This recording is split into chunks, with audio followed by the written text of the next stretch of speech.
اللہ نے واضح اور کلی طور پر بتا دیا کہ وہ لوگ عورت اور مرد کے ملنے کو ناپسند کرتے تھے، مرد سے مرد بدکاری کر کے وہ خوش ہوا کرتے تھے، بہت خوش ہوتے تھے وہ لوگ مرد سے مرد صحبت کر کے، مرد سے مرد شادی کر کے، مرد سے مرد زندگی گزار کے، اور کہتے تھے کہ ہمارا عورتوں کے ساتھ جی نہیں لگتا، نعوذ باللہ من ذالک۔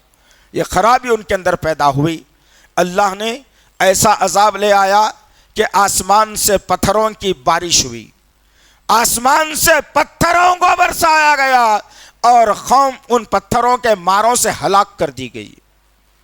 اللہ اکبر! جتنے خرابیاں دوسرے پیغمبروں کی زندگی میں جو قوم ان کی کیا کرتی تھی، آج سارے کے سارے برائیاں امت محمدیہ کے اندر آ جمع ہو گئی۔ آپ غور کر کے دیکھ لیجئے، کچھ لوگ ہیں جو اللہ سے ڈائریکٹ دعا مانگنے کو غلط قرار دیتے ہیں اور کہتے ہیں کہ نہیں، جب تک کہ ہم ان کے ذریعے سے دعا نہیں مانگیں گے، وسیلہ نہیں لگائیں گے، ہماری دعا قبول نہیں ہو سکتی۔ یہ خطرناک بات جو اللہ کو ناگوار گزرتی ہے وہ تمہارے درمیان میں آ گئی۔ ہم نے لے بھی لیا اسے، قبول بھی کر لیا اسے، اور آج بہت سارا امت کا بہت بڑا طبقہ انہی باتوں کو لے کر چلتا ہے۔ یہ خرابی امت محمدیہ میں بھی آ گئی، مرد سے مرد کا ملنا اس امت کے اندر آ گیا، سود کی لعنت اس امت کے اندر آ گئی، اور ناپ تول کی کمی تو ایک عام سی بات ہو گئی ہے۔ مولوی صاحب آپ کے لیے ہے، نیا کپڑا آیا ہے مارکیٹ میں، اچھا کرے آپ ہمارے پاس آئے، بہترین ہے، لے کر کے جائیے، میں تھوڑا بڑھ کے ہی دے دوں گا آپ کو، بے فکر رہیے آپ۔ ہم نے لے بھی لیا کپڑا، ٹیلر کے پاس جب پہنچے تو پتا چلا کہ 4 انچ چھوٹا نکل گیا۔ یہ حال تو اس امت کا بنا ہوا ہے عزیزان محترم، اور یہ حرام کی کمائی کو لوگ اپنی زندگی اور جینے کا ذریعہ سمجھ رہے ہیں، یہ حرام کی کمائی کو لوگ اپنے جنت میں جانے کا ذریعہ سمجھ رہے ہیں۔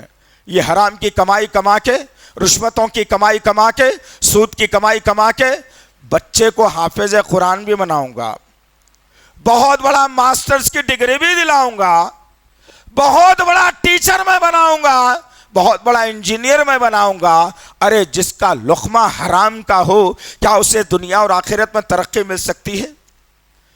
جس وقت حج کا مہینہ چل رہا تھا، اللہ کے نبی صلی اللہ علیہ وسلم موجود، ایک آدمی کو دیکھا گیا فلاں قبیلے کے، اس کو دیکھا گیا اتنے محنت کر رہا ہے کہ داڑھی اور سر کے بالوں سے گرد سے اٹے ہوئے ہیں، کپڑے پسینے سے اٹکے رہ گئے ہیں، چہرے پر گرد جمی ہوئی ہے، حج کے ارکان بڑی تیزی کے ساتھ ادا کر رہا ہے، کوئی ہوش نہیں ہے اسے کہ مجھے گرمی ہو رہی ہے، پسینہ نکل رہا ہے۔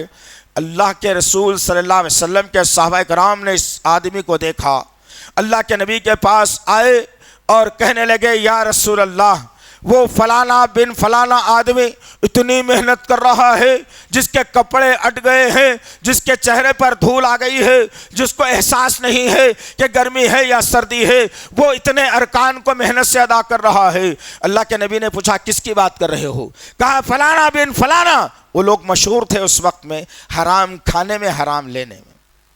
اللہ اکبر! اس آدمی کے بارے میں بات آئی تو اللہ کے نبی نے کہا جس کا کھانا حرام کا ہو، جس کا لباس حرام کا ہو، جس کا پینا حرام کا ہو، اللہ اس کے حج کو کیسے قبول کرے؟ اور یہ خرابی اس امت کے اندر بھی آئی۔ آج کے حالات میں زمینہ کھا جاؤ، وقف کے کھا جاؤ، لوگوں کی جائیدادیں کھا جاؤ، لوگوں کو ڈرا دھمکا کر ان کے گھر ہڑپ لو، حرام حرام حرام لسٹ کے اندر ہے، اور عمرے کے لیے روانگی بھی ہے، دعاؤں کی درخواست بھی ہے۔ عجیب فلسفہ ہے اس قوم کا۔ اللہ کے نبی نے واضح کر دیا جس کا کھانا اور پینا حرام کا ہو وہ کیسے کامیاب ہو سکتا ہے۔ اب آئیے آخری حصے میں ہم ذرا جائزہ لے کر کے دیکھیں کہ اللہ اور اس کے رسول نے کیا نکتہ بیان کیا، کیا بتایا رمضان کے تعلق سے، اور یہ قوم آج کر کیا رہی ہے۔ جائیے اپنے گھروں میں، جائیے قرآن کی آیتیں تلاش کیجئے، جائیے جہاں تک دریافت کرنا ہے کر کے آئیے. اس معاملے میں تو کوئی بھی عالم غلط نہیں بول سکتا انشاءاللہ العزیز. وہ کیا؟ یہ کہ رمضان کا مہینہ آیا تو صحابہ نے بازاروں کو سجا دیا تھا. رمضان کا مہینہ آیا تو صحابہ نے کھانے کو اہمیت دی تھی. رمضان کا مہینہ آیا تو صحابہ نے راتوں کو کھیل کود میں لگانے کے لیے ترجیح دی تھی نعوذ باللہ. یا رمضان کا مہینہ آیا تو صحابہ کرام دعوت افطار کرتے ہوئے رات بھر گھومتے تھے نعوذ باللہ. یا رمضان کا مہینہ آیا تو اپنے آپ کو دنیا کی طرف تجارت اور کاروبار کی طرف نعوذ باللہ صحابہ کرام جو ہے اپنے آپ کو لے جاتے تھے. ایک صحابی کا واقعہ لا کے تم بتاؤ، یا تو پھر نبی کی زندگی سے لاؤ، نہیں تو صحابہ کے بعد نبی کے بعد خلفائے راشدین کا واقعہ لے آؤ، نہیں تو پھر تابعیوں کا دور لے کر کے آؤ، نہیں تو پھر طبع تابعی کا دور لے کر کے آؤ. پھر اس کے بعد بات کریں گے کہ رمضان کا مہینہ جب آتا ہے تو صحابہ کرام مساجد کا رخ کیا کرتے تھے، عبادت کا رخ کیا کرتے تھے، اپنے آپ کو اللہ کی بندگی میں لگا دیا کرتے تھے، قرآن کی تلاوت میں لگا دیا کرتے تھے، کھانے پینے سے پرہیز کیا کرتے تھے. لیکن آج ہمارا معاملہ کیا ہے؟ اب تو اخبارات کی سرخیاں، سوشل میڈیا کا پلیٹ فارم لوگوں کو اکسا رہا ہے. کسی بھی پلیٹ فارم سے یہ اعلان نہیں کیا گیا کہ آؤ 30 دن تک ہم اللہ کی عبادت اللہ کے گھر میں کریں گے، آؤ 30 دن تک کلام اللہ قرآن مجید کی تلاوت اللہ کے گھر میں کریں گے، آؤ 30 دن تک روزانہ آدھا ایک پارہ پڑھ کے ہم تراویح کو 30 دن لے کر کے چلیں گے، آؤ مسجدوں سے جو ہے غریبوں اور محتاجوں کی مدد کریں گے. کہاں ہے؟ کون سا اسلام، کون سا دین؟ اتنی بڑی خرابی آ گئی. ابھی آج ہی کچھ پڑھ رہا تھا منصف پیپر کے اندر یا پھر سوشل میڈیا کے پلیٹ فارم پر، برحال ایک خطرناک فتویٰ نکل کر کے آیا. افسوس، ایسے ظالم لوگوں کو اللہ پکڑے گا، چھوڑے گا نہیں، یاد رکھو. یہ قوم کے ساتھ کھلواڑ کرنے والوں کو اللہ کبھی نہیں بخشے گا. جامعہ نظامیہ نے ایک فتویٰ جاری کیا عین رمضان سے پہلے، اب یاد آیا. اس وقت فتویٰ نہیں دیا جب عورتیں اپنے جسموں کو کھول کر تجارت کر رہی تھی. اس وقت فتویٰ نہیں دیا جب بابری مسجد کو ڈھا دیا گیا تھا. اس وقت فتویٰ نہیں دیا جب نوجوانوں کو گولیوں سے بھون دیا جا رہا تھا. اس وقت فتویٰ نہیں دیا جب مکہ مسجد کے کام کرنے والوں کے مزدوروں کو تنخواہ نہیں دی گئی تھی. اس وقت فتویٰ نہیں دیا جب شراب کو عام کیا جا رہا تھا. اب آ کر کے فتویٰ دینے کی ضرورت پڑی. یہ باتوں کو پھیلاؤ. عزیزان محترم، سوال تو کرو کبھی ان ظالموں سے کہ کیا کہہ رہے ہو تم؟ اور ذرا خلاصہ کر کے دیکھتے ہیں کتنی خرابیاں اس قوم کے اندر آ گئی. رمضان کے مہینے سے پہلے فتویٰ دیا جا رہا ہے کہ عورتیں تراویح کے لیے مسجد نہ جائے. فتویٰ جامعہ نظامیہ. یہ اللہ کی بھیجی ہوئی وحی نہیں ہے میاں، یہ کسی قرآن کی آیت کا حوالہ نہیں ہے میاں، یہ نبی کی حدیث کا حوالہ نہیں ہے میاں. جہاں سے اسلام نکلا ہے، مکہ اور مدینہ سے اسلام پوری دنیا میں پھیلا ہے. مکہ جس کو کہا جاتا ہے، حرم مکہ، مسجد الحرام کہا جاتا ہے اسے، کائنات کی سب سے عظیم مسجد مکہ مکرمہ، مسجد حرام جس کو کہا جاتا ہے. آج جمعے کے دن آپ دیکھ لیجئے، آج جمعے کے دن عورتوں کی کثیر تعداد اس مسجد کے اندر موجود ہے، نماز پڑھ رہی ہے مسجد کے اندر. مدینہ میں جائیے، ان آنکھوں نے دیکھا ہے آج سے 15-20 دن پہلے کی بات، بھری ہوئی کھچا کچ عورتوں سے مسجد نبوی. لگاؤ فتویٰ، لگاؤ فتویٰ. نہیں جا سکتے مسجد کو انشاءاللہ، پھر دیکھتے ہیں تمہارا انجام کیا ہوگا. لایا گیا فتویٰ، نہیں جا سکتی عورتیں تراویح کے لیے مسجد کو. کہاں سے لائیے؟ کس نے دیا؟ یہ کس کی شے پر کام کر رہے ہو تم؟ ہم سے کہتے ہو کہ یہ وہابی ہیں. الحمدللہ ہم فخر سے کہیں گے ہم وہابی ہیں. معاشرے میں 2 قسم کے لوگ رہتے ہیں، یاد رکھو میرے عزیز نوجوان ساتھیوں، میری ماؤں بہنوں. ایک دنیا میں ہمیشہ سے آدم سے لے کر محمد صلی اللہ علیہ وسلم تک وہابی رہا. وہابی اللہ کے ماننے والے کو، اللہ کو مشکل کشا سمجھنے والے کو، اللہ کو غریب و نواز سمجھنے والے کو، اللہ کو بندہ نواز ماننے والے کو، اللہ کو سب کچھ کرنے والا ماننے والے کا نام وہابی ہوتا ہے. اللہ کا کرم ہے ہم وہابی ہیں، الحمدللہ ہم اللہ والے ہیں. ایک یہ طبقہ دنیا میں رہا، ایک اور طبقہ دنیا میں رہا جس کا نام لہابی ہے، جس نے نبی کی پیدائش پر خوشی تو منایا تھا ہوگا، لیکن نبی کے مشن کو تباہ کرنے کے لیے کوئی کسر نہیں چھوڑی. اور آج یہ لہابی لوگ اپنے آپ کو عاشق رسول بتا کر دھوکہ دے رہے ہیں. ان سے بچنے کی ضرورت ہے. کیوں نہیں جانا عورت مسجد کو؟ اب عورت مسجد کو اگر نہیں جائے گی تو سارے کے سارے بازار سب گرم رہیں گے، عاشقی کے اڈے کھلیں گے، ایک کا کلہا دوسرے کے کلہے سے ٹکرا بھی جائے گا، ایک کا ہاتھ دوسرے کے ہاتھ میں لگ بھی جائے گا. یہ جائز ہے؟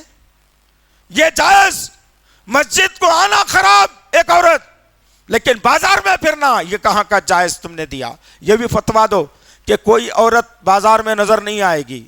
سارے تاجر پیشہ لوگ تمہارے گھر پہ پہنچ جائیں گے میاں، سارے تجارت کرنے والے تمہارے گھر پہ پہنچ جائیں گے. مولانا مسجد کو نہیں جانا بولے ٹھیک ہے، ہمارے کو مطلب نہیں ہے، تم نے تو بازار کو بھی عورتوں کو نہیں بھیجنے کا فتویٰ دیا، اب جواب دو. اللہ اکبر. عزیزان محترم، یہ فتنے چلتے رہیں گے. آؤ ذرا کیا کہتا ہے قرآن، کیا کہتا ہے قرآن، کیا بتاتا ہے قرآن، کیا سمجھاتا ہے قرآن، کیا سبق دیتا ہے قرآن. رمضان کی تیاری کیسے کرنے کا سلیقہ سکھاتا ہے قرآن. اللہ اکبر. پڑھو نا. کیوں شرماتی ہے قرآن پڑھنے میں بھائی؟ کیوں جھجکتے ہو قرآن پڑھنے میں؟ کیوں پریشان ہوتے ہو قرآن پڑھنے میں؟ قرآن ہی کے پڑھنے سے جنت ملنے والی ہے، قرآن کے چھوڑنے والوں کو کبھی جنت نہیں مل سکتی. اور یہ عذر نکالنے والوں کو بھی اللہ کبھی معاف نہیں کرے گا. جو کہتے ہیں اب تو عمر ہو گئی، اب کیا پڑھنا، ذرا بچے بڑے ہو رہے ہیں، تجارت کرنا ہے یا بچوں کو سنبھالنا ہے، اب پوترے نواسے بھی ہو گئے، اب داماداں بھی آ گئے، اب بچے بڑے ہو گئے، اب ان کی زندگی کے بارے میں سوچنا ہے، اب کیا قرآن پڑھنا. ایسا بولنے والا بھی جہنم میں جانے والا ہے. یاد رکھو، میں نہیں کہہ رہا ہوں، قرآن پڑھ لو پتہ چلے گا تمہیں. مجرم کہا ایسے لوگوں کو. یہ تعویلیں نکالنا بند کرو، آؤ قرآن کی طرف. اللہ نے واضح طور پر ایمان والوں سے مخاطب ہو کر کے کہا، کسی دوسری قوم سے نہیں، صرف اور صرف اور صرف لا الہ الا اللہ محمد رسول اللہ کے پڑھنے والوں سے اللہ مخاطب ہو کے کہہ رہا. بسم اللہ الرحمن الرحیم. یا ایھا الذین آمنوا کتب علیکم الصیام کما کتب علی الذین من قبلکم لعلکم تتقون. قرآن نے نعرہ دیا، تم پڑھتے ہی نہیں، تم پڑھتے ہی نہیں، تم سمجھتے ہی نہیں. یہاں بیٹھنے والوں کی زندگی میں 20 25 15 10 مرتبہ رمضان آیا، لیکن ایک آیت کے ٹکڑے کو پڑھنے کی کبھی ہم نے جرت نہیں کی. ایک آیت کو سمجھنے کی ہم نے کبھی طلب ہمارے اندر پیدا نہیں ہوئی. کیا فائدہ ایسے زندگی کا؟ رمضان صرف بھوک اور پیاس کا نام نہیں ہے میرے محترموں، میری ماں بہنوں، میرے بزرگوں، جس نوجوان ساتھیوں. رمضان صرف بھوکا رہنے کا نام نہیں، رمضان صرف پیاسے رہنے والے کا نام نہیں ہے. رمضان میں کیا کرو بولے اللہ رب العزت؟ تمہارے اندر کیا پیدا ہونا چاہیے اس روزوں کے ذریعے سے؟ اے ایمان والو، اے ایمان لانے کا دعویٰ کرنے والو، تم پر رمضان کے روزے فرض کیے گئے ہیں. کس کا فرمان ہے؟ خالق کائنات، مالک ارض و سما کا فرمان ہے. اللہ کہہ رہا ہے کہ تم پر رمضان کے روزے فرض کیے گئے ہیں، جیسا پچھلی امتوں پر بھی فرض کیے گئے تھے، پچھلے لوگوں پر بھی فرض کیے گئے تھے. وجہ کیا ہے؟ ارے بھائی وجہ ابھی بتاؤں گا انشاءاللہ، لیکن سوچ لو اچھے طریقے سے، سمجھ جائیے تنزیہ ہے یہ. اس لیے رمضان آ رہا ہے کہ گزشتہ سال 1 لاکھ کا نقصان ہوا تھا، اب کے تجارت کر کے 2 لاکھ کما لوں گا. نعوذ باللہ من ذالک. یہ سوچ اگر ہے تو تمہاری شیطانی سوچ ہے یہ. اگر کوئی یہ سمجھ رہا ہے گزشتہ سال حریص میں نقصان ہو گیا تھا، اب کے 2-4 بھٹیاں زیادہ لگا کر اچھی کمائی کر لوں گا رمضان میں، 1 سال کی بات ہے، پھر 1 سال کے بعد آتا۔ اگر یہ سوچ رہا ہے کوئی، وہ شیطان کا دوست اور ساتھی ہے، اور شیطان جہنم میں لے جانے کے لیے کافی ہے۔ نہ تجارت کی ضرورت ہے رمضان میں، نہ حریص کھانے کی ضرورت ہے رمضان میں، نہ بزنس کرنے کی ضرورت ہے رمضان میں، نہ نئے کپڑے بیچنے اور خریدنے کی ضرورت ہے رمضان میں۔ اللہ نے کہا لعلکم تتقون، رمضان اس لیے آ رہا ہے تمہارے پاس۔ کیا جانتے ہو تتقون کے معاملے میں؟ مفسرین نے 2 باتیں لکھی ہیں تتقون کے تعلق سے، تقوی پرہیزگاری کے معاملے میں 2 باتیں لکھی ہیں۔ ایک، تتقون تقوی کے معنی یہ آتے ہیں اللہ نے جو حدیں بنائی ہیں، اللہ نے جو قانون نافذ کیا ہے، اس کو تم انگل کر نہیں جا سکتے، اس کو پھلانگ کر نہیں جا سکتے۔ وہ قانون کی پاسداری کرنا، ان حدودوں کی پاسداری کرنے کا نام تتقون ہے۔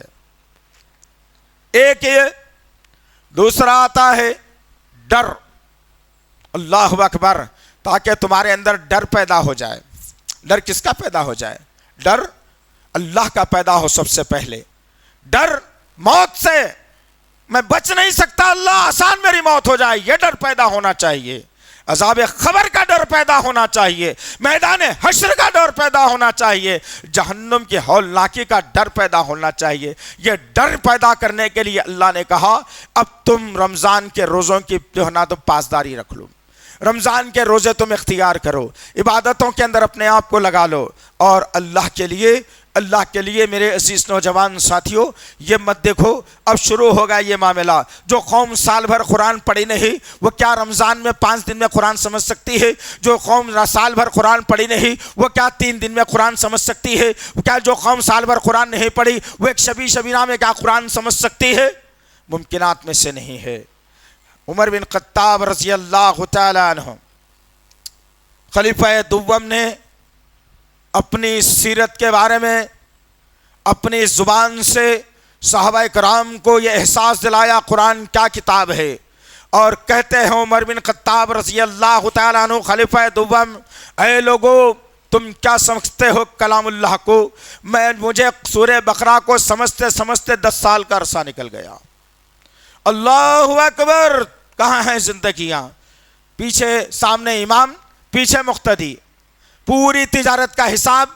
اب تو معاملہ یہ ہو گیا ہے کہ ٹائمنگ کے حساب سے بھی تراویح چل رہی ہے۔ کتنی پڑھائی جا رہی ہے تراویح؟ 10 آیتیں، 15 آیتیں، 15 منٹ میں تراویح، 10 منٹ میں تراویح۔ اللہ اکبر۔ ذرا پوچھنا کبھی ابو ہریرہ رضی اللہ تعالی عنہ سے کہ اللہ کے نبی صلی اللہ علیہ وسلم کتنی لمبی جو ہے نا رات کی نماز پڑھایا کرتے تھے۔ کہا گیا ایک مرتبہ اللہ کے نبی صلی اللہ علیہ وسلم نماز کے لیے کھڑے ہوئے اور نماز پڑھاتے رہے، لمبی لمبی رکعتیں، لمبے لمبے رکوع، لمبی لمبی قرات، لمبے لمبے سجدے۔ اللہ اکبر۔ وقت گزرتے گزرتے گزرتے اتنا ہو گیا کہ سحر کا وقت قریب آ گیا۔ صحابہ کہتے ہیں ہم کو گمان ہونے لگا، ہم گمان کرنے لگے کہ اللہ کے نبی کیا بھول نہیں گئے کہ رمضان کا مہینہ ہے؟ یہ وقت گزر رہا ہے، سحری کا وقت قریب آ رہا ہے، اور اللہ کے نبی اگر آگے لے جاتے تو فجر کی نماز سے ملا بھی دیتے۔ اللہ اکبر۔ آج کا معاملہ تمہارا اور ہمارا بابا، جہاں ذرا زیادہ لمبی تراویح پڑھائی گئی، دوسرے دن سے آدھی تعداد غائب۔ نہ تمہارے پنجڑیوں میں دم ہے، نہ تمہاری کمر میں دم ہے، نہ تمہارے ایمان میں دم ہے، نہ تمہاری محبت میں دم ہے، سب چیز ناجائز چل رہی ہے۔ تبھی تو آج آگے پیچھے ہو رہا ہے سب معاملہ۔ رمضان میں بازار بند، مدینے کا بازار بند، تجارت بند۔ جس صحابی کو بھی دیکھو مسجد کے اندر نظر آ رہا ہے، مسجد میں بیٹھا ہوا ہے، اللہ سے لو لگایا ہوا ہے، قرآن کی تلاوت کر رہا ہے، اور بالخصوص یہ مہینہ جو آ رہا ہے رمضان کا، یہ قرآن سے جڑا ہوا مہینہ ہے۔ شہر رمضان الذی انزل فیہ القرآن ھدی للناس والبینات من الہدی والفرقان۔ رمضان کے مہینے میں اللہ نے قرآن کا نزول کر کے 4 نشانیاں بیان کر دی. یہ قرآن سے ہدایت ملنے والی ہے تمہیں. نشانیاں اسی میں ہے. حق اور باطل کا فرق اسی میں ہے. جو قرآن چھوڑ کر یہ سمجھتا ہے کہ بس فجر کی نماز پڑھ لی, 1-2-3 گھنٹے ادھر ادھر گھوم لیا, پھر یوں کر لیا, 10 بجے بستر پر چلا گیا, تو پھر عصر کی نماز میں ہوشیار ہو گئی نیند. ظہر بھی چلی گئی, عصر میں نیند ہوشیار ہوئی. ارے اب بھی اٹھوں گا, ذرا نہا کے دھو کے اچھے کپڑے پہن کے سرما ورما لگا کے پھر مسجد کے اندر موجود, کیا بولے تو حضرت روزے سے ہے, کسی کو پتہ ہی نہیں ہے کہ ان کی ظہر کی نماز چلے گی. حالات ایسے ہی ہمارے آج. جانتا ہی نہیں مسلمان رمضان کیا ہے. یہ فکر ختم ہو گئی کہ گزشتہ رمضان تو کھیل کود میں, تجارت میں, سونے میں, بیٹھنے میں صحت اچھی نہیں تھی, گزر گئی, لہٰذا یہ آنے والے رمضان کو میں اللہ کے لیے مختص کر دیتا ہوں. 11 مہینے کما لیا نا بھائی, کیا کرے 11 مہینے کمائے سو, کیا کرے 11 مہینے کمائے سو. کسی غریبوں مسکینوں کی مدد کرے, کسی بھوکوں کو کھانا کھلائے, کہیں اللہ کا گھر بن رہا تھا اس میں مدد کرے, کسی مدرسے کے اندر بچوں کو کھانا کھلائے, کسی بیمار کی مزاج پرسی کرے. کچھ بھی نہیں کرے. 5 بچے پڑھ رہے ہیں بھائی اسکول میں, ہر بچے کی فیس 5,000 روپے. دیکھو بچہ کالج میں پڑھ رہا ہے, سال کو 1.5 لاکھ روپے بننا ہے. 1 سال میں پورا یہی کرے, اب اس سے زیادہ کیا کرے. 1 سال میں تو یہی حساب آپ کا ہے. یا بچوں کو پڑھانا ہے, بیوی کی خواہشات ہیں, دوائیں لانا ہے, فیسا بننا ہے, پوری زندگی گزار لیا آپ نے. اب رمضان آیا تو پھر وہی 11 مہینے کی آپ کے اندر صفت ہے. یہ 1 مہینے کا رمضان 11 مہینے تک ایسے گزارنے کی ترغیب دے رہا ہے, تربیت کر رہا ہے. لیکن کہاں ہے عزیزان محترم, کس کو ڈھونڈیں, کس کو بولیں, کس کو سمجھائیں. اپنے آپ کو وقف کرنے کا مہینہ آ رہا ہے, اپنے آپ کو اللہ کے حوالے کرنے کا مہینہ آ رہا ہے. کیا میرے آقا محمد صلی اللہ علیہ وسلم, جس کی زندگی کو اللہ نے نمونہ بنایا ہے سورہ احزاب کی آیت نمبر 21 کے مطابق, کیا محمد صلی اللہ علیہ وسلم نے اپنے صحابہ کو یہ کہا ہو کہ بھائی رمضان آ رہا ہے, عبد الرحمن ابن عوف تمہاری تجارت بڑی مشہور ہے, مدینے میں ذرا دکان کو سجا کے رکھنا, نعوذ باللہ من ذالک, یاذ باللہ, اللہ معاف کرے. کیا ایسا کہا ہے کبھی؟ نہیں کہا ہے نا. 1 مہینے تک سب کچھ بند تھا. عبد الرحمن ابن عوف کی تجارت سے عثمان بن عفان تک سب تجارتیں بند.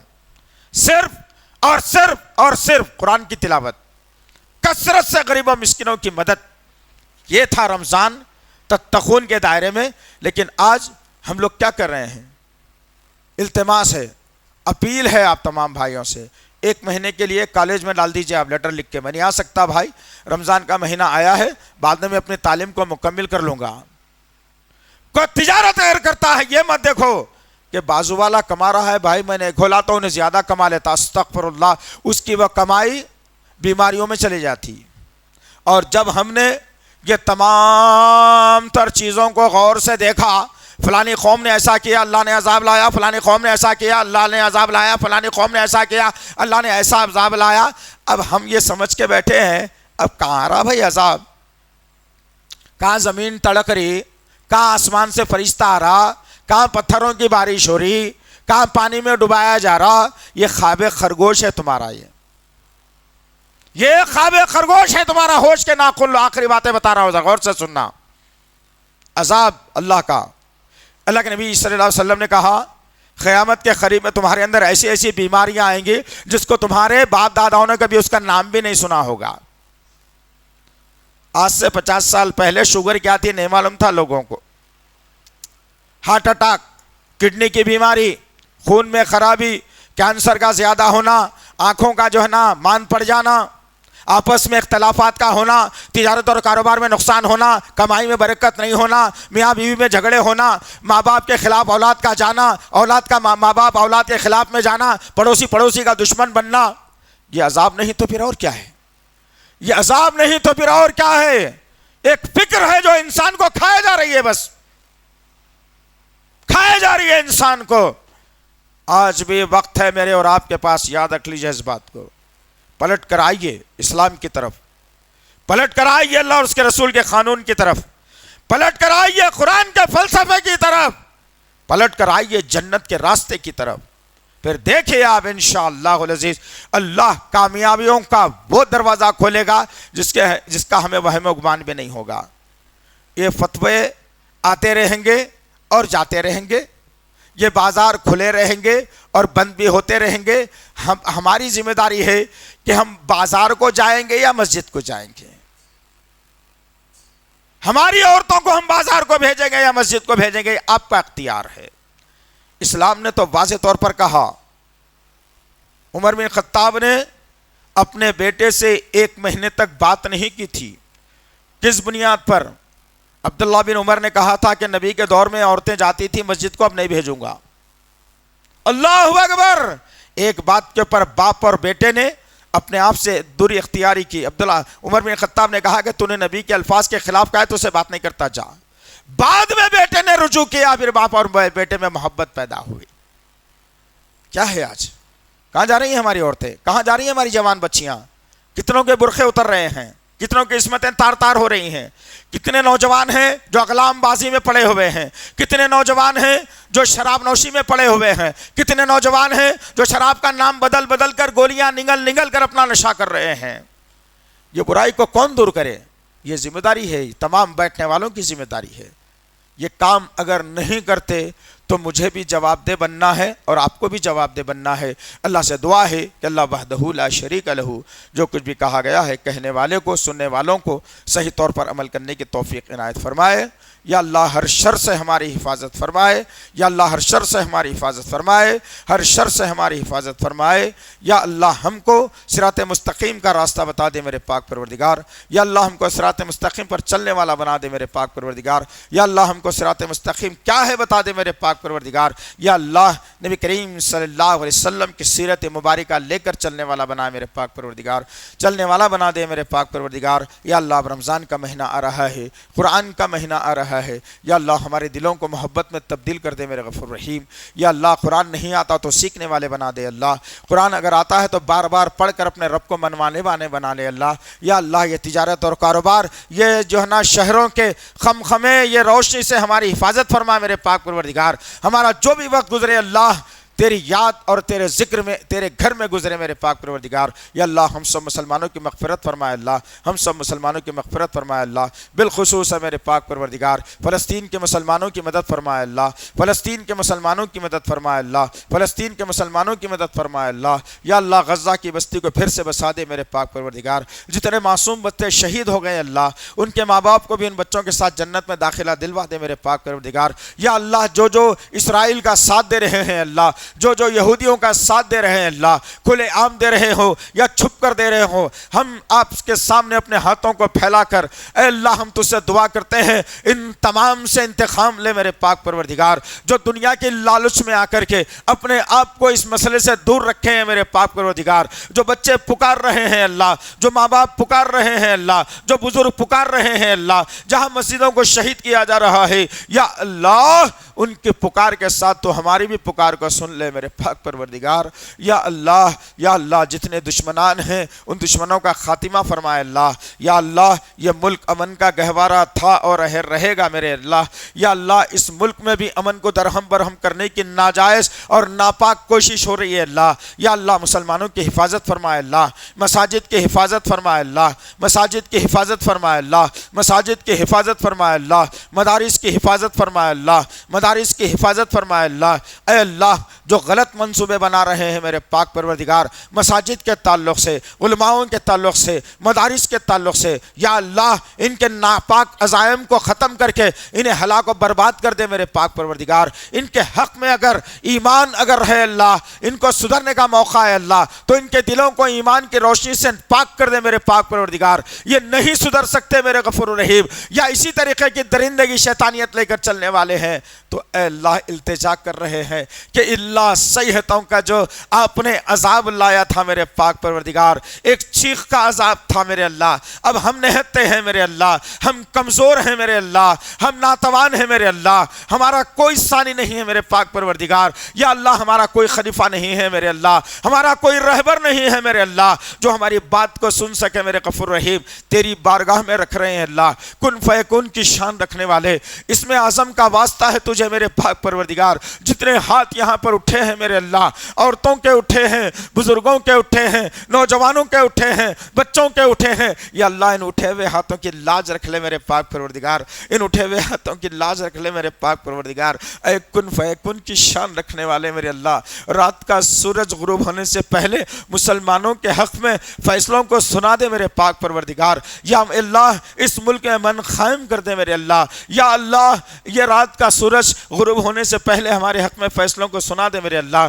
کل کا سورج نکلنے والا ہندوستان کی سرزمین کا انقلابی سورج بنا دے میرے پاک پروردگار، انقلابی سورج بنا دے میرے اللہ۔ اللہ ہماری آنکھوں کو ٹھنڈک عطا فرما، ہمارے کانوں کو ٹھنڈک عطا فرما، ہمارے سینوں کو ٹھنڈک عطا فرما۔ جتنے دشمن آستین کے ہو یا آستین کے باہر کے ہو، جو مسلمانوں کو اور اسلام کو ڈھکے چھپے نقصان پہنچا رہے ہیں، ان کے چہروں کو عیاں کر دے میرے اللہ، ان کے چہروں کو ظاہر کر دے میرے پاک پروردگار۔ یا اللہ یا اللہ یا اللہ، دل کی گہرائی سے، دل کی گہرائی سے اے عالم الغیب و شہادہ، دل کی گہرائی سے تیری بارگاہ میں ان الفاظ کو، ان ہاتھوں کو اٹھا رہے ہیں میرے پاک پروردگار، ان اٹھے ہوئے ہاتھوں کی، ان نکلے ہوئے الفاظ کی لاج رکھ لے میرے پاک پروردگار۔ ہماری دعاؤں کو قبول فرما، ہماری دعاؤں کو قبول فرما، ہماری دعاؤں کو قبول فرما۔ ربنا تقبل منا انک انت السمیع العلیم وتب علینا انک انت التواب الرحیم، وصلی اللہ تعالی علی خیر خلقہ محمد وعلی آلہ وصحبہ اجمعین برحمتک یا ارحم الراحمین والحمد للہ رب العالمین۔ مزید علماء اور مقررین کے بیانات سننے کے لیے ہمارے YouTube چینل کو سبسکرائب کیجیے۔ جزاک اللہ۔